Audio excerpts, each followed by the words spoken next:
Oh my goodness. You know what? That violin in the intro gets me every time. My goodness. Welcome, family, to another episode of Coach Love Explores. And today we are exploring real deep with Tjuana Porter. How you doing, girlfriend? Hey, I'm great. How are you? I am fantastic. You know what? You never know what someone's done just by looking in their eyes. You can see, their personality maybe a little bit when you look into their eyes, but you do not know their story. And family, what I'm going to bring you tonight is a powerful story. So I'm just going to ask you a question about bravery. Okay? Tell me, what was the bravest thing you did in your marriage? The bravest thing that I did in marriage was to walk away from it. Mm, Walk away from it. Yeah. okay. And so, what do you mean by that? Did you put it on pause? Did you get divorced? What happened? So I was in a 20 plus year marriage, and I Uh-huh. decided just to be honest with myself and to own my truth. And as a result of me doing that, it caused me to be separated right now. I'm going into year three of being separated Mm-hmm. from my husband. So making the decision to walk away, being brave enough to do that, caused me to be separated from my husband right now. Okay. And I want to cover in that point because separation itself is extremely difficult. You know, when you're married and you're together and you're still fighting, that's one thing. And then when you are divorced, you're footloose and fancy free, but separated.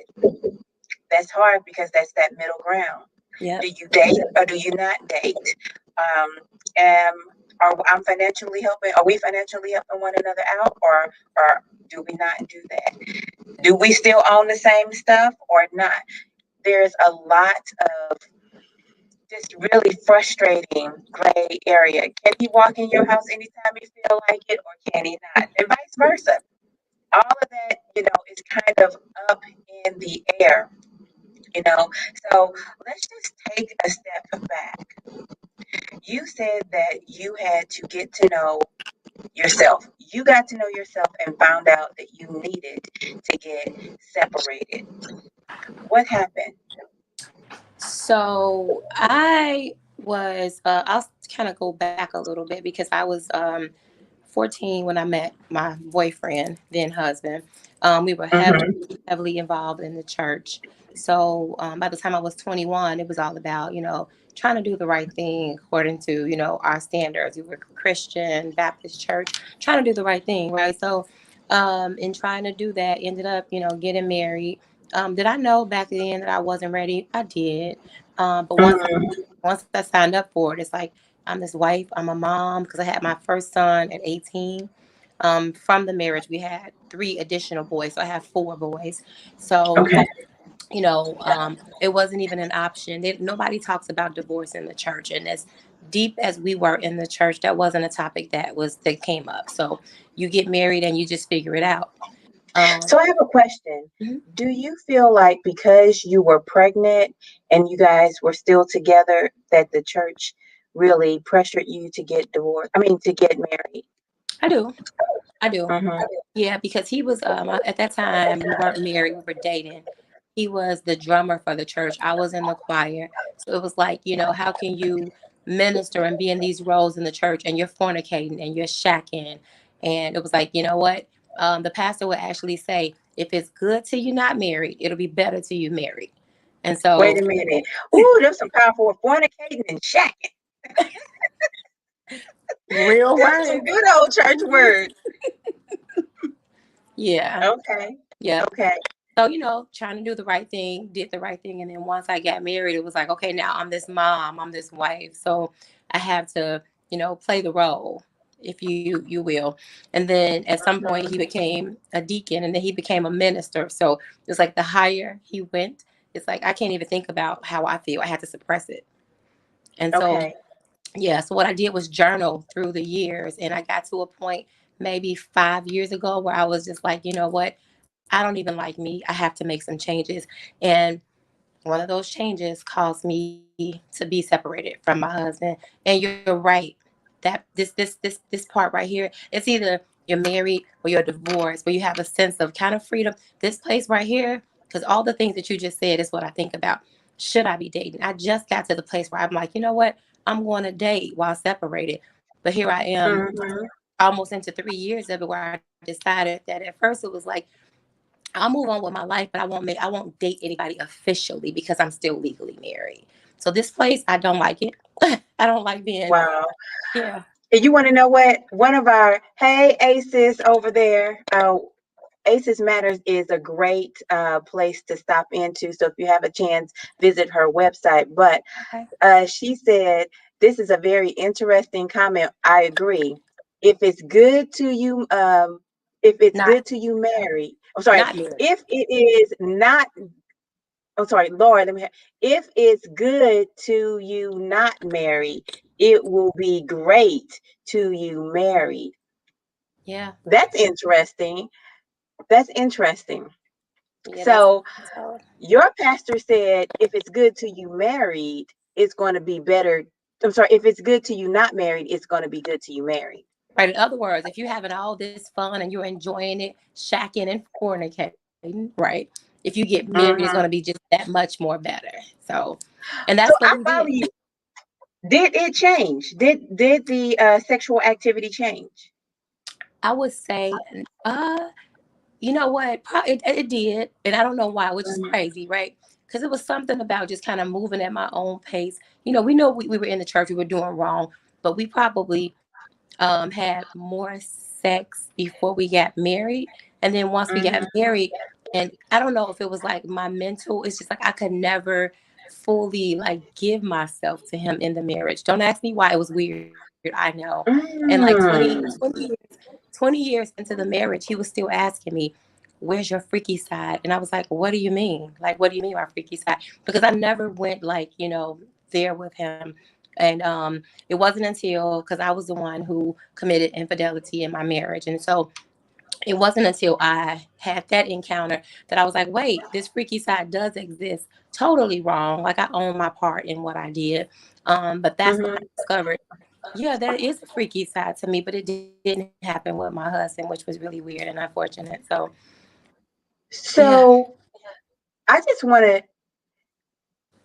when you were younger and you guys were together, was the love making, you know, at a higher level than what you were able to obtain in your, I'm going to call it your second act? You know what? I think I can't even say that it was love making, right? I met him at 14, had our first child at 18. I was 18. He was we got married at I was 21, he was 25. And at that time, I can't even say I knew what sex was. I knew I had a boyfriend, and in my mind back then, we have a boyfriend, he's supposed to have sex. That's what it was. I didn't really know what the goal of sex was at that time, right? It was just he's my Mm-hmm. boyfriend, we're dating, have sex. I didn't know what it meant, right? So I'm just having Mm-hmm. fun with it. So it's supposed to be, of course, sacred in a marriage, but it to me it was just kind of like going along with the what we used to do. And I can't really say that I was that we had like intimate moments like that. And for some reason, I don't know if it was the church, the impact of the church, because we had started getting really deep into church. We were going at first, right? But we got really Mm-hmm. like deep into it when he became a deacon and a minister. And some parts of me just felt like I just couldn't do certain things, right? With him. Mm-hmm. I don't know why I cannot. Like I'm in therapy now, so I give all of this to my therapist. I'm like, why did I feel like that? Back then, why did I feel like the marriage bed is supposed to be undefiled, right? And Right. I was so limited, and I can't say maybe it was the connection that I had with him. Maybe it was we were so deep in the church, and my mind was so clouded, or certain things that I could not do with him. And then years later, because I stayed in the marriage, and years later is when the infidelity happened, but it was well into like years of the marriage. So, yeah. Mm-hmm. So do you think the pressure of the role that you had to play made you feel not as sexual? I do. I feel like I had to uphold this image of being a deacon's wife, and then a deaconess, and then also being when he became a minister. I just at that point it was like everything's off limits, like even down to the simple. Like I love R&B music, I love karaoke, I love to dance, I love hanging out with my friends. I didn't really do any of that. All that was like an afterthought. It was like you're this minister's wife. You have to kind of almost be somewhat perfect. So, Mm-hmm. including, it was just basic in the bedroom with my husband. I just never went there, which is why years later, even coming close to 20, he was saying, why, let me see your freaky side. And I was like, where she don't exist, what do you mean? So, So I'm really kind of watching this unfold in your heart because it seems to me, in order for you to fit yourself in the box that was appropriate for a high level church member, you just had to do a blunt cut chop. And that included the intimacy that he was looking for in the bedroom. yeah, pretty much. I can never say that we had, I mean, of course we had sex, right? Because we're married, but I can never say that it was what it was supposed to be in a marriage. Right. So it just, you know what? We're grown, and so that we know there is different levels to love making. Hmm. There is a different levels of connections that go along with um, love making. And what it sounds like to me is that you disconnected with the intimate parts of yourself that included sexual exploration, which made you, it was almost mechanical in the Yeah. bedroom. Mhm. Pretty much so. Hmm. Pretty much You so. We weren't didn't. free. No, no. And which leads me to me owning my truth, right? So when I owned my truth, because at first, I wasn't talking to anybody about how I felt because again, we were in the church. I journaled about every single thing. I even felt like I couldn't talk to Hmm. God about certain things because I'm like, I can't talk to God about that because it was more about religion than relationship, right? And now, Right. once I got, free from that, I started to see things from a different angle. Now I'm on the outside and I'm looking in. So now I understand that going to church is more about relationship than religion, right? It's not about the Hmm. rules that people put on you. And that allowed me to be free within myself. And what I discovered is that once I'm free and own my own mess and be truth and honest with myself, it allows me to expand and be honest in every other relationship in my life. Hmm. I I'm hearing you, but I heard you do something else Hmm. in what you said. You may have owned it, but it sounds like to me that you submitted even the ugly parts of yourself to God. Absolutely. Absolutely. And that's Hmm. one of the reasons that I wrote my book, Beauty for Ashes, Unearthing the True You. I got to a point Hmm. where I wanted to be totally free, right? And that means Hmm. free to be all of me, the good, the bad, the ugly, the sad parts. And that's a part of my book. It's saying every day, it's a 30-day devotional, and every day is saying be open, be honest, be something. And it ultimately is just pretty much saying be you. Whatever that you is, be it 100% to the fullest. Because Hmm. I believe now from where I sit that God, he's not going to work with you when you're portraying to be somebody else. Be open. Allow him to Hmm. come in and he will work and make you be, who you are supposed to be in him. He created us. He already know. So there's no use in me trying to be Coach Erica, Coach Love, right? Hmm. There's no use in me trying Right. to be you, right? And once I own all of me and I'm saying, God, you know what? I don't like these ugly parts of me. I'm giving you the part of me that's an adulteress, the part of me that fornicated, the part of me that's a liar, Hmm. not just the good parts, right? Because we all have good and bad. So I'm giving him all of that and saying, God, work with me, like work on me, help me to fulfill your purpose for my life. I can't do that trying to be somebody else because that's not his purpose for me, right? And So, you want to know what? I believe wholeheartedly that there is some Christian person and they little spidey senses are going off and the judgy hat is going on and on and on, and they're, saying, well, you're not supposed to do that and you're supposed to do this and you're supposed to do that. But let us remember God called David a man after his own heart, Mhm. and the boy was hardly perfect. I mean, he just what look. He could have stopped by Sheba up with a biscuit. Right.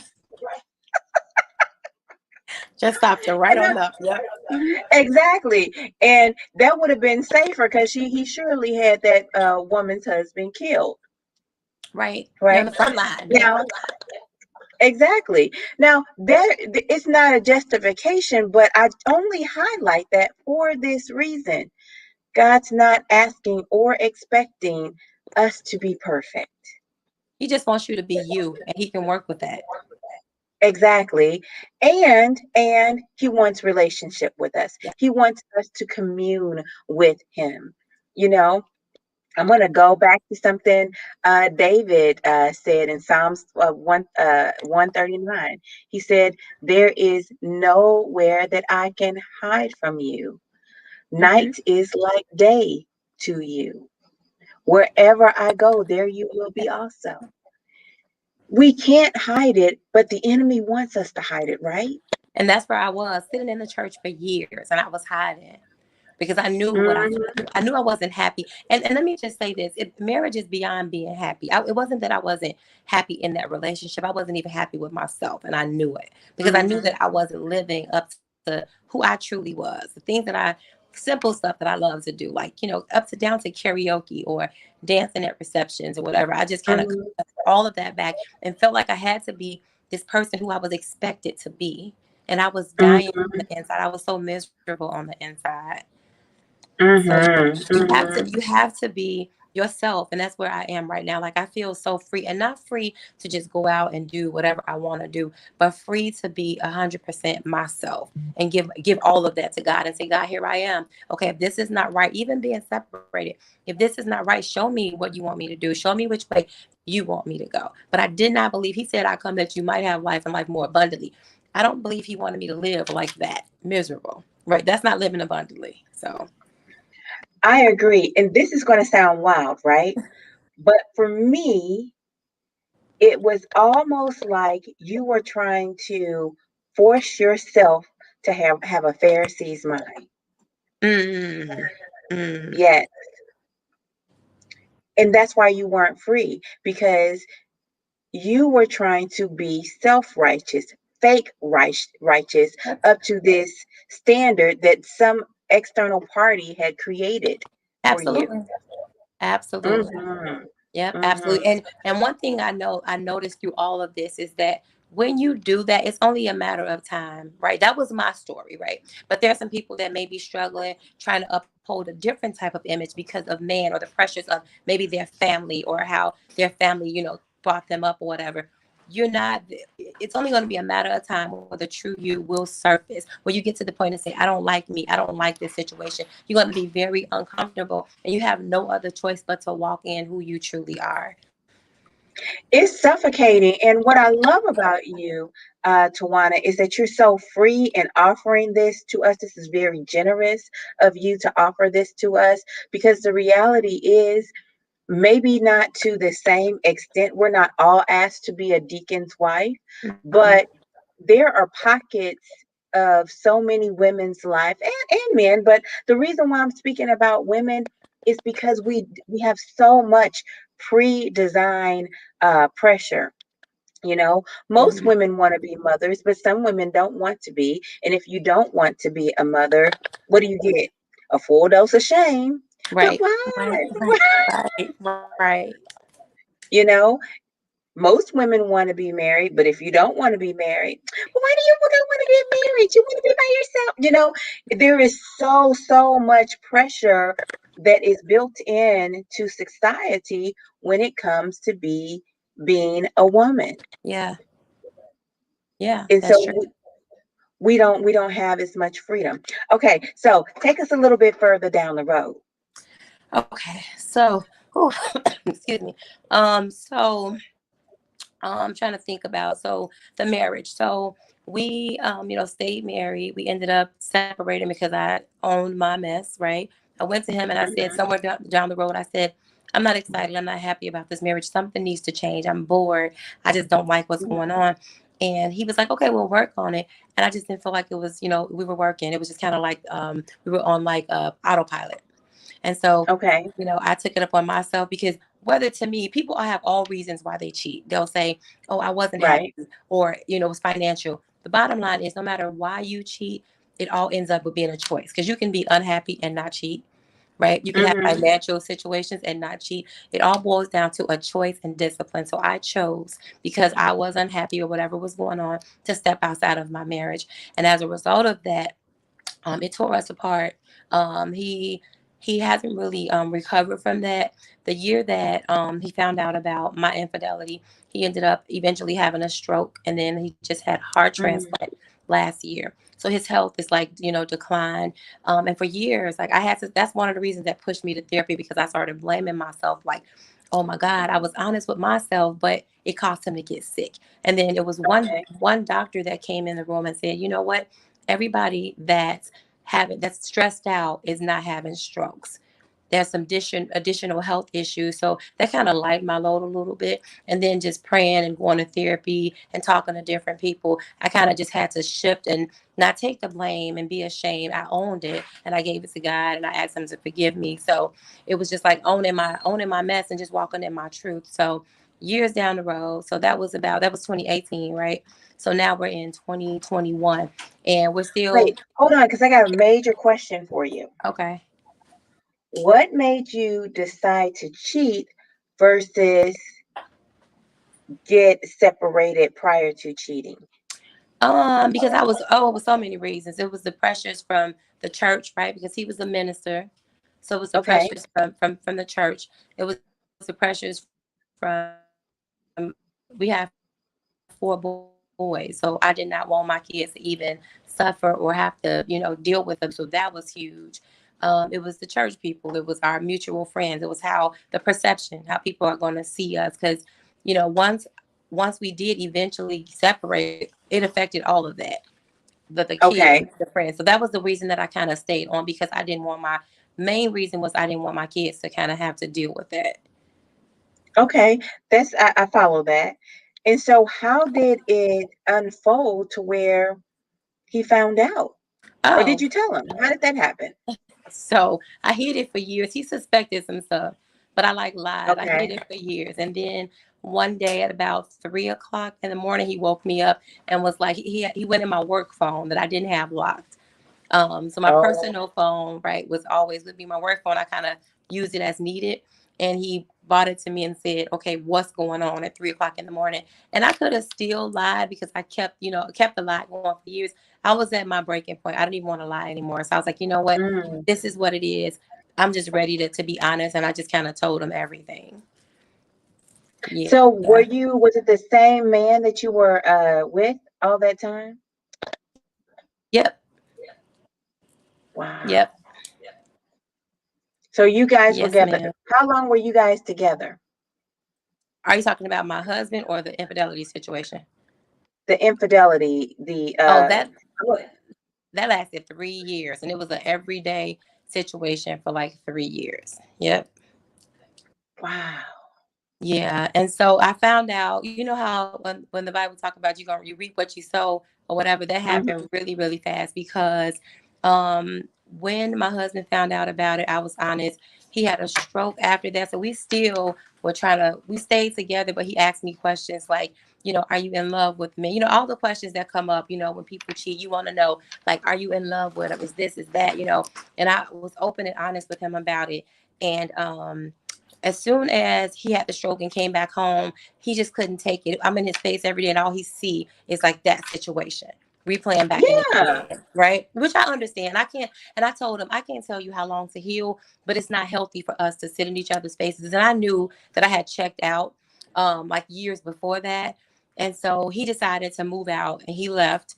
And the guy that I was dealing with at the same time, like I knew the situation was very, very messy, but he ended up getting married. So the same month, I Girl, know, stop. I know, jump out your chair. Yeah. So he ended up getting married. My husband left. So I was like super stressing out. So I was just, yeah, it was just me. Yep. I had to deal with it. So it Wait a came minute. back full Did he circle. have a whole fiance all the whole time? He didn't have a fiance, but he had a girlfriend, and I knew it. Yep. Wow. Yep. But it was I went that's not the story that I was given, right? I wasn't given the story that this will lead to marriage. I was getting a total opposite story, which is why I was trying to like get out of my marriage to be in that relationship. So basically it happened really, really fast. And I can say that I reaped what I sowed really, really fast. It didn't take long. And Mm-hmm. that Mm-hmm. caused me to kind of shut down because I was still going through blaming myself for my husband's sickness. Then that situation happened. So I was literally like, it was a bunch of things going on at that time. House was in foreclosure. I was told that my son may not be graduating from school. It was a lot of pressure. So I was like losing it. I literally was like losing it. So last year, that was all in 2019. So last year, right before COVID happened, I was like, I gotta go to therapy. I gotta get this out. Mm-hmm. Mm-hmm. So she's frozen, but what I am going to say is where she is at this point in the story is heartbreak because not only is she without her husband, but she is without the man that she thought she was in love with, and that is extremely powerful. Let's see. Take yourself off mute. Okay. Okay, there you go. Good. Yes, I just heard some of what you said, and that's absolutely true. So I was moving off of emotions, right? Because I was in this autopilot marriage for a while, and then somebody came in doing everything that I felt like I wanted them to do, and I, bit the apple or whatever, bit the bullet, and went straight into that relationship or whatever. So, yeah, so I went to therapy and started doing my work, and that's helping me to be honest with myself.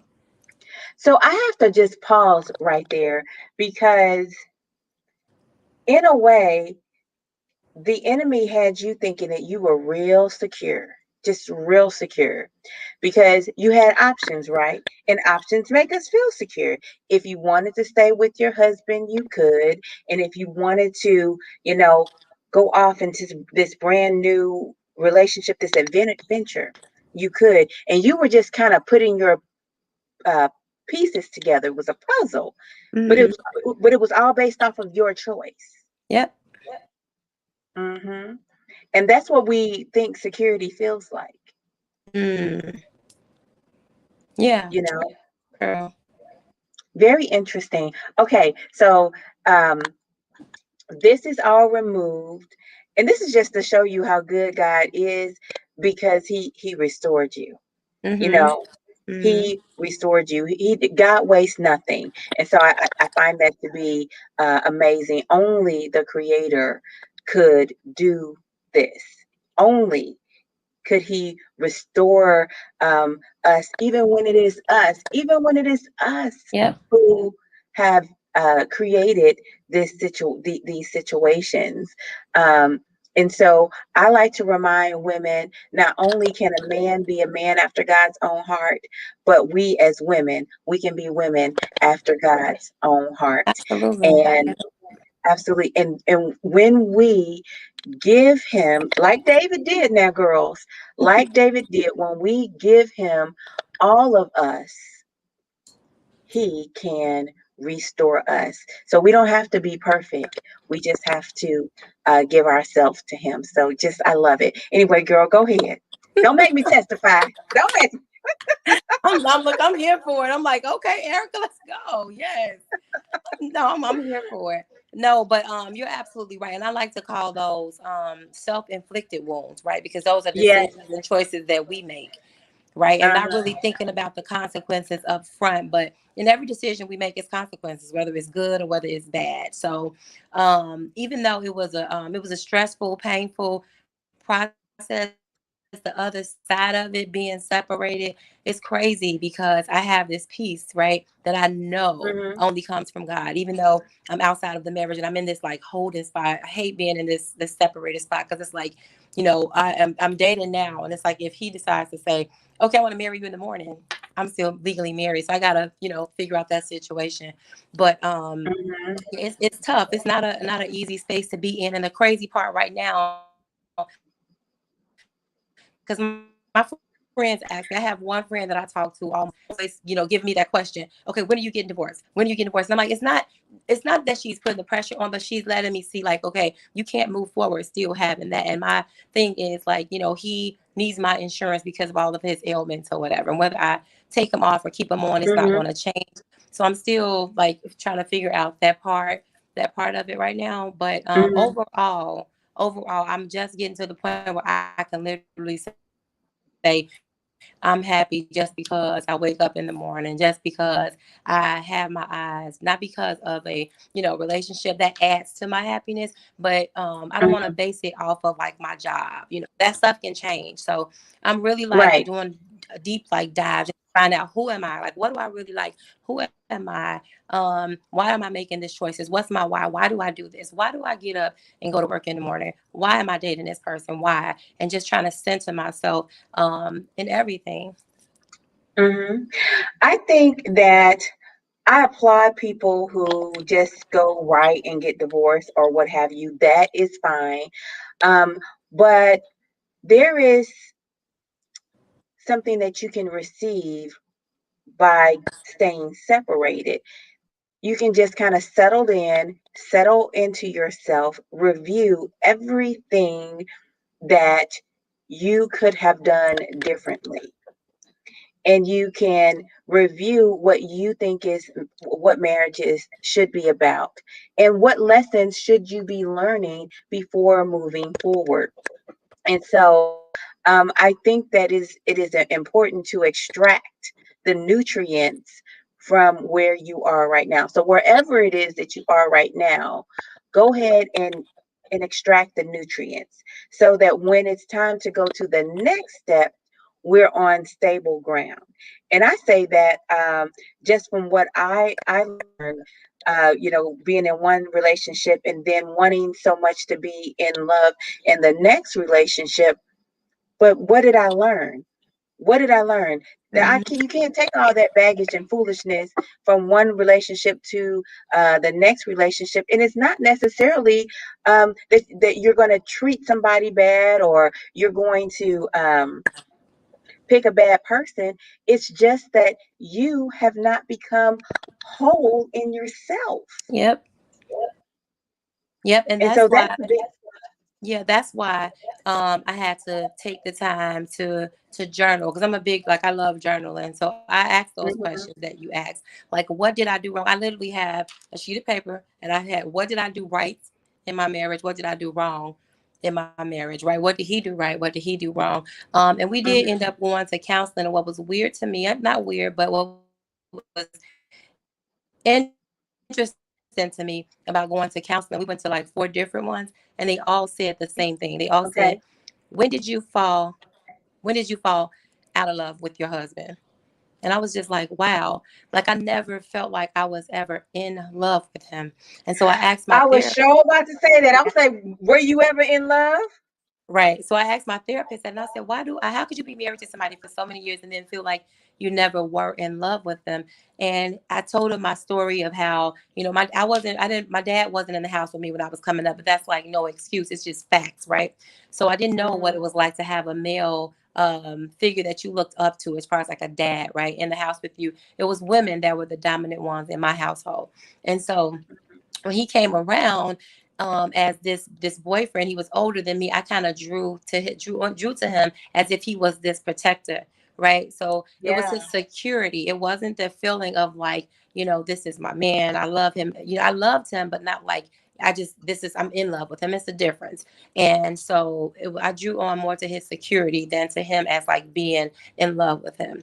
But Mhm. every single therapist that we went to, for counselor we went to 4 different ones, and every single one of them said started out with, when did you fall out of love? And I was like, I never been in love in the beginning. That's not why I married. And that helped me to understand that people get married for different reasons, security, finance, right?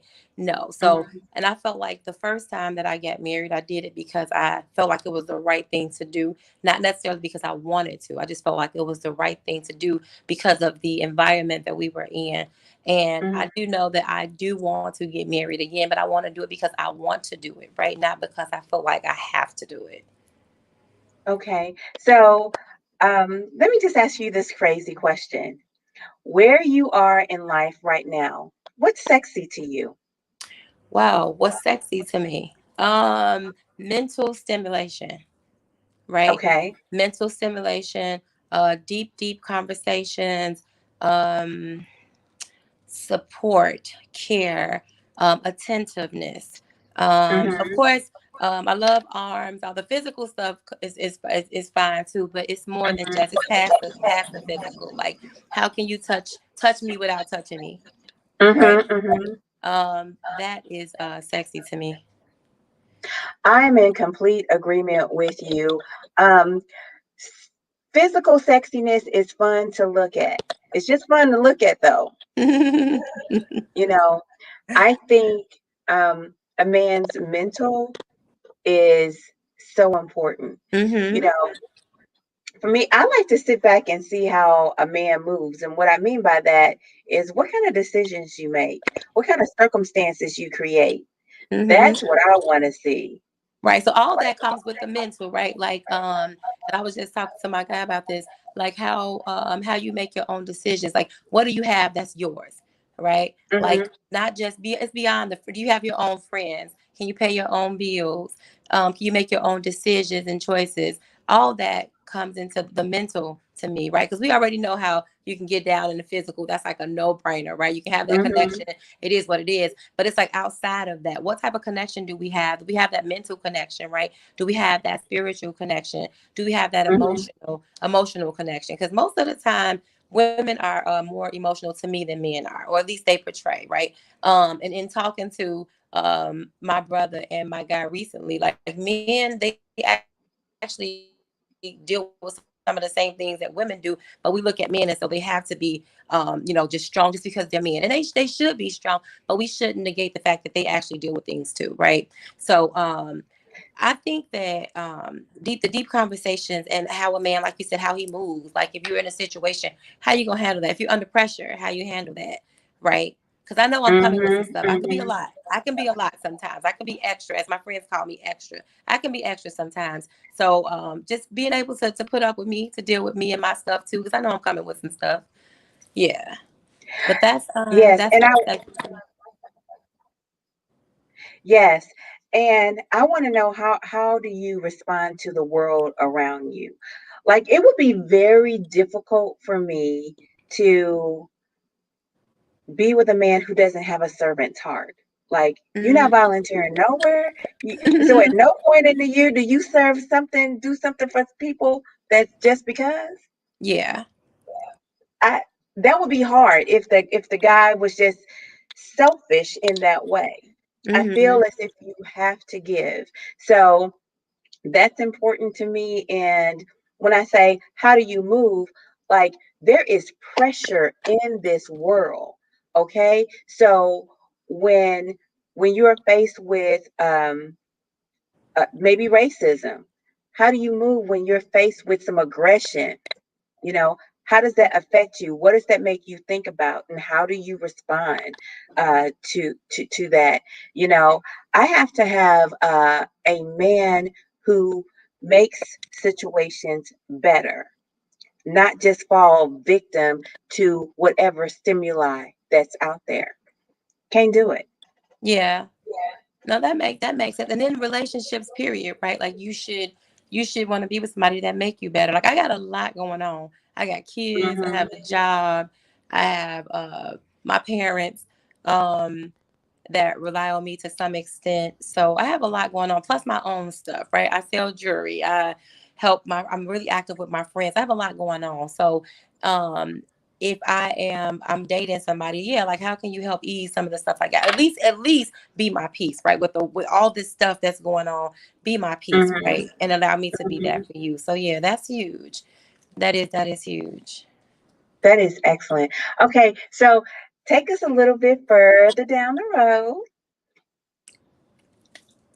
So further down from where I am right now, like my future, what I'm expecting, what I want to do, or as far as like up to No, that point. so he finds out that you guys, that you never really did love him. How does he respond to that? What does he say? Yeah, he was devastated. Like he was really Mhm, devastated. He put a lot into me, into the marriage. And I was questioning, like, okay, I know that you love me and that you were in this marriage, but what about the boys? Like I know that he loved them, but a part of me was a little frustrated because I felt like most women, they want a man that loves them like that. But to me it was a little, I wanted so much more, right? Um, love is great, it's awesome, and I appreciate that, but it's like, okay, what about the planning? What about the conversations or whatever? What about, I didn't feel like we had that deep connection. That's huge to me, to have a connection, mhm, especially if I'm gonna spend the rest of my life with you. We need to be connected on so many different levels. I want you to be my friend, be my husband, be my peace, all that, be my protector, all that type of stuff. Some of that I felt like he was, but again, in hindsight, I knew that I wasn't ready when I walked down the aisle and said I do. I knew it. I knew it. If I would have been honest back then, it would have probably um, I know my life would have took a different turn or whatever, but I'm grateful that I went through it, right? Because it allowed me to mhm, get all the knowledge and experience that I got now. And to make different decisions, right? Like I'm no longer, like nobody will ever be able to pressure me to do anything. Just mhm. I know that I'm owning like my truth, and this is how I feel. Like I feel what I feel for a reason, and I need to listen to those things that come up. Do you think your husband will ever be able to grow into the man that you really want? Honestly, don't know.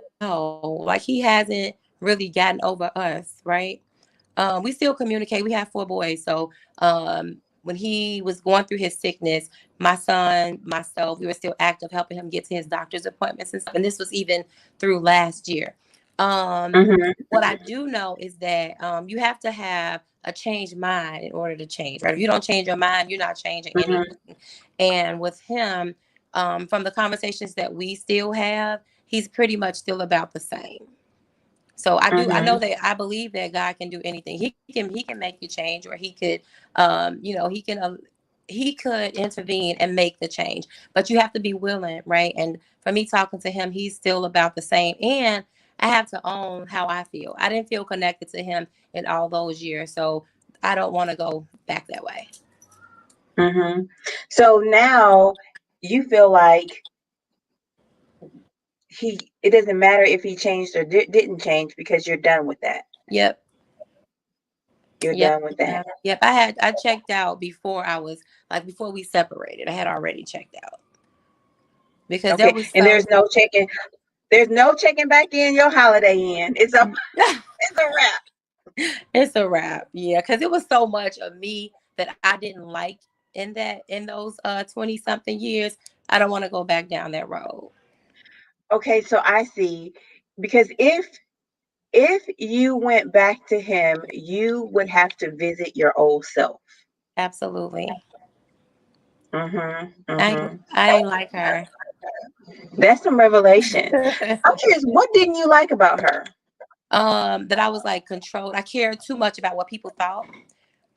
Okay. I didn't really have my own voice.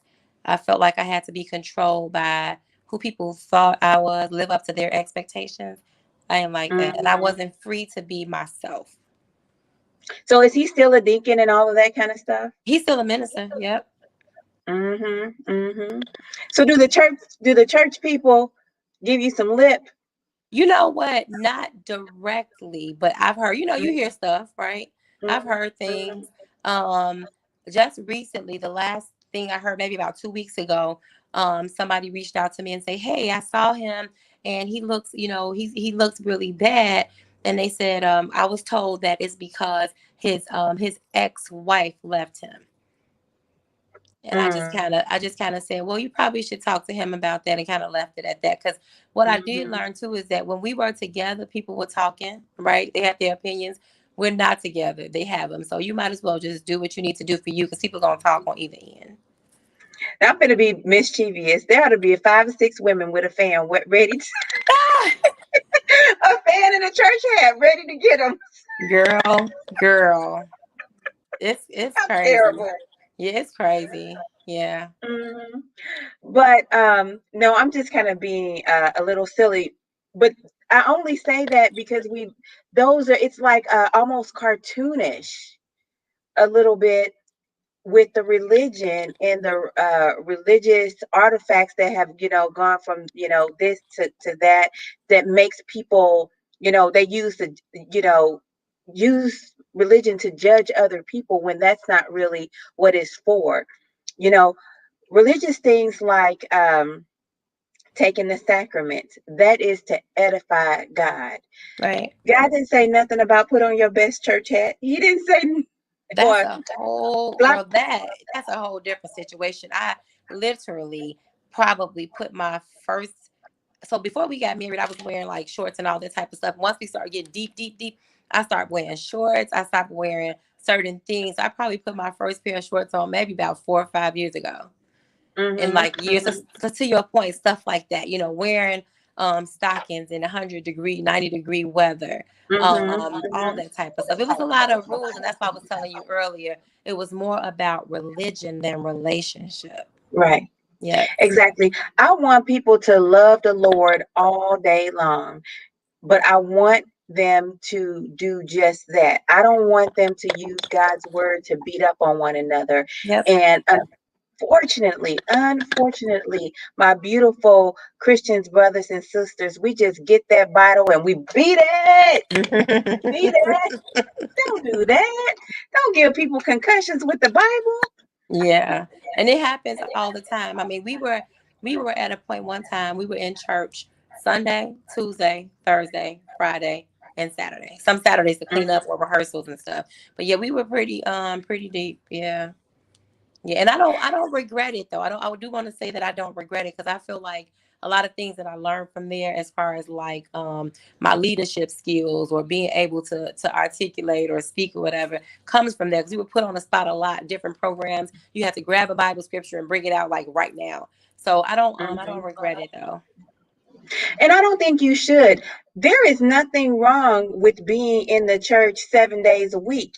I've been in that position um, as well. What I don't enjoy is when people use biblical language, biblical terms, biblical attitudes, and God's word to hurt or judge one another. Or Don't, manipulate. yeah, or manipulate. Yep. And that breaks my heart, and I feel like it breaks God's heart, because he wants us to love him and then love one another. He's got the judging covered. He's got it. We don't need to do that. Absolutely. Hmm. So what I understand where you are right now is, you don't want to go back. Does he want the marriage? Does he want the marriage? Absolutely, he would. Yeah, if I said let's get back together today, he would. Yep, Hmm. he definitely would. So is he willing to give up not relationship with God, but religion? Is he Um, willing to do that? I don't know. Like, I can't really say that. He still goes to the same church. I no longer go there. I don't know. I can't say. We don't really talk about that part. Right now is just making sure that we parent these four boys, or Hmm. young men, boys to men, because they're older now. How old Parents, are they? they are 26, 20, 19, and 15, Oh, you got a 26-year-old. So 26, 19, and 15, and 20. and 20. Oh, wow. What do they have to say about all this? You know what? It was a journey. At first, it was hard for everybody. I had two that were kind of Mhm. open and understood in the beginning, and two that just was the total opposite. They didn't get it at all, and they were so used to seeing both of us, you know, together all the time because that's all they know, right? But as time goes by, they're more open and they're accepting of it. But it was hard in the beginning. So have you asked them how they feel about marriage now? I do. Yep. And they just said they just want both of us to be happy. They understand that people grow apart. They understand that now. And they see me now and they actually will say to me that they see me like more happier now than they see me. Because kids, people would always say kids can feel stuff, but I hid a lot of things from my kids. I didn't want them to feel or see anything different. But now, So let me ask that question again because they told you how they feel about your marriage and how they feel about you. mhm. I'm curious how they feel about marriage. um, you know what? I have not asked them about that. They are some of them are dating, Mm-hmm. and they don't have a problem with dating. So, I have not asked them, but we have open discussions. So I will lay that question out to them at the next open discussion that we Mm-hmm. have. Yep. Mm-hmm. Mm-hmm. Yep. Because I would imagine their dad being so committed to the marriage, but still not being enough. I'm curious if they feel as if they know how to be a good husband and insecurity in marriage itself. That's an interesting concept. And they are like good boys as far as like when they date, they are just focused on that one person, right? Mm-hmm. So they Mm-hmm. get that part. And one of my sons I actually say, "Oh, when I get married or when I have kids." So I don't think that they are totally like Uh, that's. And I'm on this side like, hold on, wait a minute, because y'all still in y'all 20s. I kind of like get a little defensive about it because I'm like that was me when I was 21. I knew I wasn't ready. I'm not letting y'all go back down that road, right? Even when they start talking mm-hmm. about it, I'm like, get to know you, learn yourself first, travel without kids, just get everything you need to get for yourself, get yourself solid or whatever, right? Because once you're solid, then everything else that adds to you, you can kind of have a foundation to build on. If you are only happy because you're in a relationship, if that person decides to walk away, you're gonna be devastated, right? So it's Mm-hmm. it's important. I try to instill in them to kind of get yourself together and be whole. You said that earlier. That's really, really important. Mm-hmm. You want to know something? When somebody is like 20 plus years old and they have the idea marriage in their head as an ideal situation, it is hard to tell them any different Yep. because that's the that's the idea. What do you mean? What am I waiting for? What are you talking about? You know, Hmm. it sounds counterintuitive because you really do want to rush to the table and begin building your life with that person. Yep. So I definitely get where they're coming from. It's very hard to, especially if you know your boys, but I'm just kind of thinking from my perspective, what would Hmm. I say to a young person who wanted to get married, um, without making them feel as if they weren't fully in tune with where they are, because they do already have identity. And these days, you can look up so much stuff on Google and so exposed to so much. So it's hard to help somebody who's young, and intelligent and well read.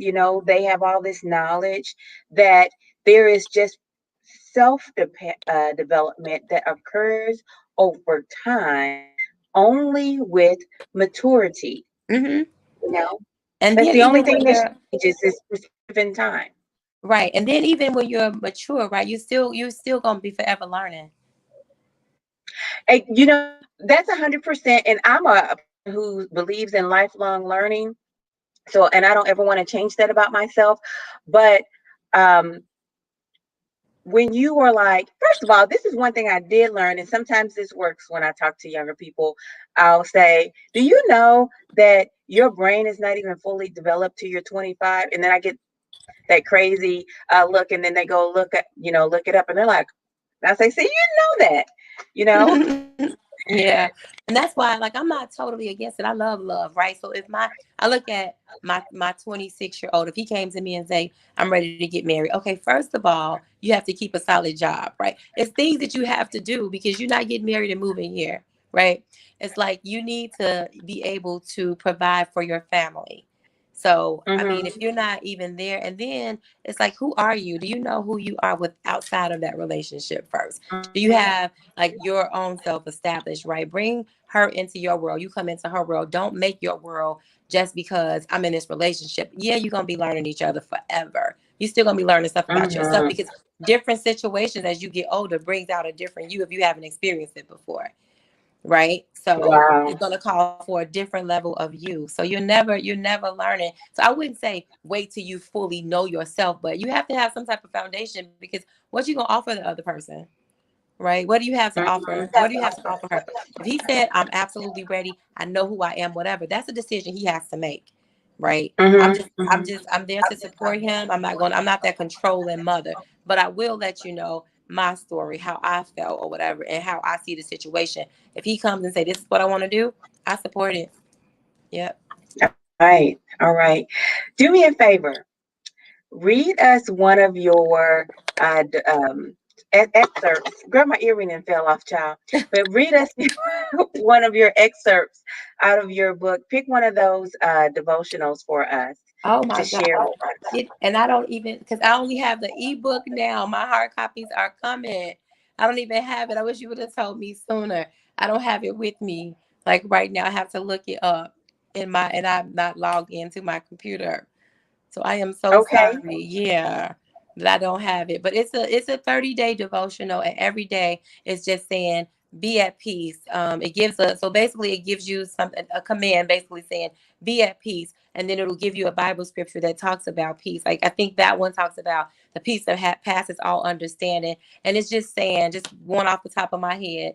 It'll say, no matter what you're going through, just rely on God to be your peace. Like we're always going to have ups and downs. There's something that's always going to be going on in your life. But if you just center yourself and allow God to be your peace, you can overcome anything. And then it'll go in to ask you a question about like how have you found peace in trusting God or something like that. And then it allows you to Mhm. write down what that means to you. So every day there's Okay. a day that does that. Yep.